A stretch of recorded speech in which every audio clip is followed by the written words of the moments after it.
आप भविष्यवाणी तो करेंगे नहीं सर, भविष्य वक्ता तो नहीं है, लेकिन वरिष्ठ पत्रकार है सर, संपादक बड़े रहे हैं, तमाम लोगों से आप बातचीत करते रहे हैं।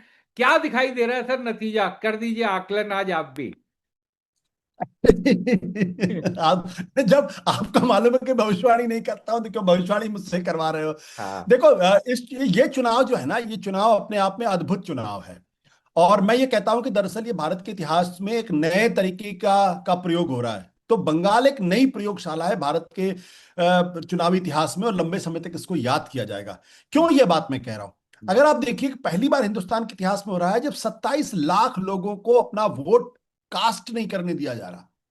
जब आपने कहा कि भाई 67 लाख लोगों के नाम हमने तय कर दिए हैं, क्योंकि उसमें से कुछ मर गए हैं, कुछ डबल माइग्रेशन कर लिया है, कुछ लोगों के तमाम गड़बड़ियां हैं, तो मान लिया। हम्म। यहां तो आपने खुद अपना नियम बनाया था कि 2002 के इलेक्टोरल रोल में जिनके नाम होंगे उनको किसी तरीके का डॉक्यूमेंट दिखाने की जरूरत नहीं है। इसका मतलब वो उनके नाम 2002 के इलेक्टोरल रोल में थे और वो लेजिटिमेट वोटर्स हैं। हम्म। फिर आपने सिद्धांत निकाल दिया लॉजिकल डिस्क्रिपेंसी का, और सुप्रीम कोर्ट ने इस इस पर आपत्ति की कि हम्म। बिहार के अंदर आपके नियम कुछ और थे, बंगाल में आपने कुछ और नियम लागू कर दिए हैं। लेकिन सुप्रीम कोर्ट ने भी नहीं रोका इसको। हम्म। जबकि कायदे से होना ये चाहिए कि अगर आप मानते हैं कि संदिग्ध वोटर हैं, हम्म। तो या तो आप निपटारा कर दीजिए उनका समय रहते। और हम्म। अगर आप निपटारा नहीं कर रहे तो हमारा तो जुरिस्प्रूडेंस इस पे चलता है कि एक भी निर्दोष आदमी को फांसी नहीं होनी चाहिए, सजा नहीं मिलनी चाहिए, भले ही 10 दोषी छूट जाए। तो अगर एक भी आदमी का अगर वोटिंग राइट छीना जाता है तो ये भारत के लोकतंत्र के लिए चिंता का विषय है। यहाँ तो 27 लाख लोगों को वोट वोट नहीं देने दिया गया है। हम्म। पहली बात तो ये होगी। दूसरी, 2.5 लाख के आसपास, 2 से 2.5 लाख के आसपास वहां पे सिक्योरिटी फोर्सेस लगे हुए हैं। हम्म। क्यों? क्या केंद्र सरकार को राज्य सरकार के ऊपर कोई भरोसा नहीं है? हम्म। अगर केंद्र सरकार को राज्य सरकार पे भरोसा नहीं है, राज्य सरकार को केंद्र सरकार पे भरोसा नहीं है, और 2.5 लाख जवानों की तैनाती की वजह से अगर वहां लोगों के मन में यह महसूस हो रहा है कि कुछ गड़बड़ है, कुछ गड़बड़ है, कुछ गड़बड़ है, तो इसका क्या संदेश जाएगा?